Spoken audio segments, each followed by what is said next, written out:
এটা দুখৰ খবৰ আপোনালোকক মাজুলী লাইভৰ দৰ্শকসকলক জনাব বিচাৰিছোঁ আমি আৰু অত্যন্ত আমি আচলতে দুখেৰে কথাখিনি ক'বলগীয়া হৈছে যে আপোনালোকে সদায় দেখি থকা এখন চিনাকি মুখ, সদায় আপোনালোকে শুনি থকা এটা সুৰীয়া কণ্ঠ, যাৰ প্ৰতিশ্ৰুতিয়ে আছিল এই মুহূৰ্ততে প্ৰতিষ্ঠা লাভ কৰা প্ৰতিশ্ৰুতি সম্পন্ন এগৰাকী গায়িকা, খুব আকৰ্ষণীয় এটা চৰিত্ৰ তেজস্বিতা বৰুৱা আজি আমাৰ মাজৰ পৰা হেৰাই গ'ল কিছু সময়ৰ পূৰ্বে।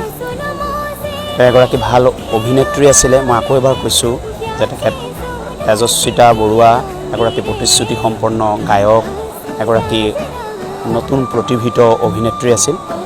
কিন্তু তেখেতে কিছু সময়ৰ পূৰ্বে আমাৰ মাজৰ পৰা হঠাৎ বিদায় ল'বলগীয়া হ'ল। তেখেতৰ আত্মাই চিৰশান্তি লাভ কৰক, আমি মাজুলী লাইভ পৰিয়ালে তাকে কামনা কৰিছোঁ।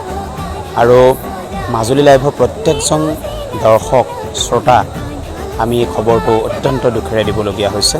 তেওঁৰ আত্মাই চিৰশান্তি লাভ কৰক, তাকেই কামনা কৰিছোঁ।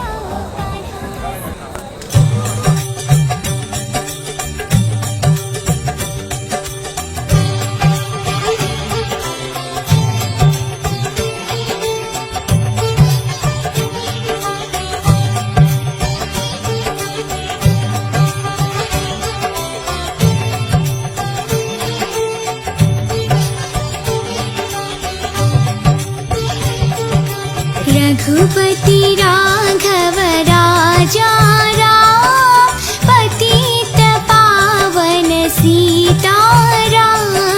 रघुपति राघव राजा राम, पतित पावन सीताराम। रघुपति राघव राजा राम, पतित पावन सीता